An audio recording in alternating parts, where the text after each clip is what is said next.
Rebel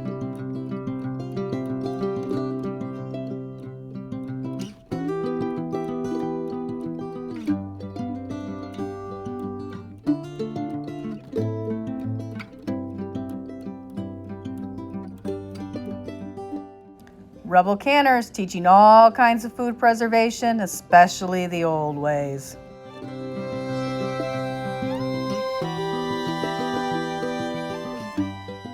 Like, subscribe, and ring that notification bell so you never miss another episode. Welcome back, Rebel Canners. Today I want to talk about the best tomato varieties to plant for canning. I'm getting ready to plant here in a few days, another week. It'll be safe for me to plant out tomatoes. And I am looking at the varieties I want to plant this year. And I thought, while I'm doing this list, I would make the list for you guys. So, number one on my personal list is IMIX paste.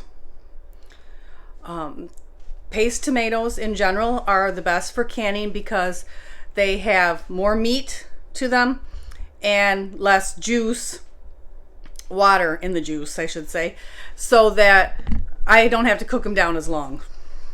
So number one would be IMIX paste. Number two, Roma VF. Both are heirloom varieties.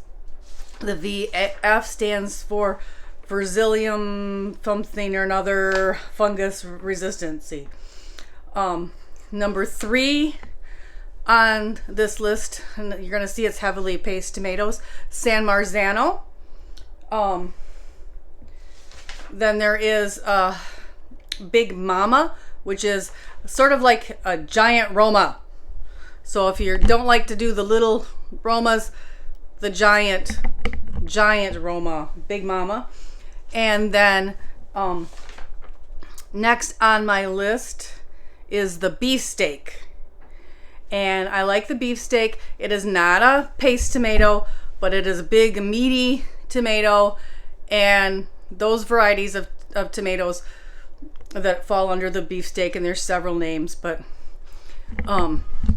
they are really good for canning. They're usually very uniform in size, which makes them easier to peel. Very meaty.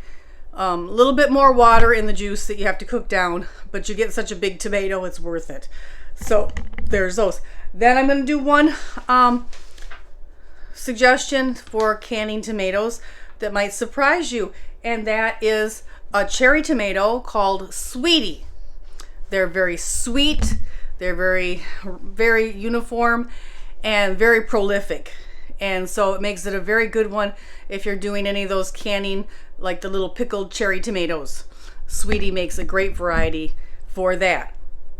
So, while we're talking about the best ones, I want to also talk about why I didn't choose other certain varieties. Even though I'm going to grow them for eating in my garden, I'm not growing them to can. And those would be any of the yellow tomatoes, because yellow tomatoes are traditionally considered lower in acid. You have to add lemon juice to can them, and I just prefer not to can the yellow ones. I also look for that big red, juicy red jar. It makes my jars look prettier when they're red. And if you do a lot of the yellow in with them, you get almost an orange looking paste, and that's not, or sauce, and that's not what I'm looking for when I'm looking for to make my product look very red and store-bought, minus the store-bought dye. You're not going to really grow cherry tomatoes if you want to can, because they're just not going to produce a tomato of a size that you can and make sauce and pasta sauce and tomato juice with. So you wouldn't be planting a lot of cherry tomatoes for canners. So those are the ones I stay away from, are the yellows and the cherries when I am planting my canning garden.